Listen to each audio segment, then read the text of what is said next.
Il est 10h46, on parle de politique. Le premier tour des législatives, c'est dans 2 semaines. On est avec Alexis Corbière, le porte-parole de la France Insoumise. Bonjour, merci d'être avec nous ce matin. Alors on le sait, Jean-Luc Mélenchon a fait un excellent score à la présidentielle. Comment comptez-vous faire pour transformer l'essai pour ces législatives ? Écoutez, on fait campagne de la même façon qu'on l'a fait pendant plus d'1 an durant la campagne présidentielle, avec notre programme, l'Avenir en commun, qui est un programme social qui propose un autre partage des richesses, en augmentant notamment le SMIC, en mettant en place une réforme fiscale. C'est un programme écologique qui propose de sortir du nucléaire, vous le savez, de passer à 100% d'énergie renouvelable d'ici 2050.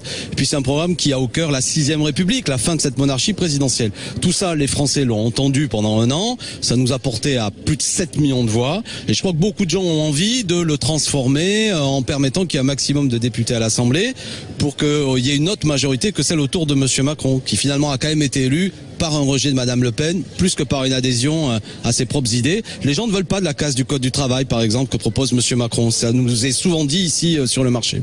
Alors pour le moment, les sondages vous créditent autour de 15%. Est-ce que votre ambition est toujours justement d'imposer cette cohabitation Emmanuel Macron? Vous y croyez vraiment ?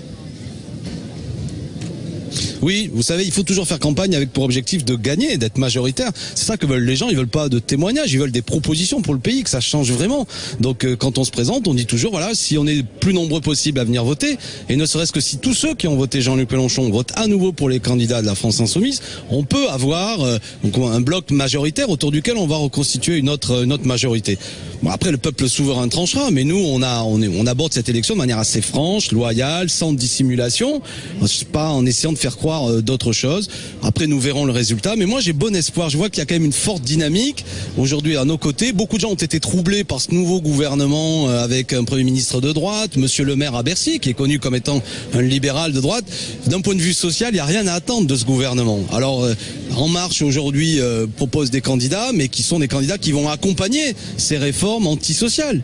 On l'a vu, Monsieur Macron va même demander à ce qu'il y ait un vote par ordonnance, c'est-à-dire que les députés, en quelque sorte, abdiquent leur pouvoir pour que le président, rapidement, casse le Code du travail. Le Code du travail, ça nous protège tous, et c'est pas bon qu'il y ait une espèce de loi El Khomri plus qui remette en cause nos conditions de boulot. Voilà ce que nous disons. Il y a autre chose qui est possible, le progrès, la justice, les jours heureux pour tous, avec le programme de la France Insoumise. Merci beaucoup Alexis Corbière d'avoir été en direct sur BFM TV.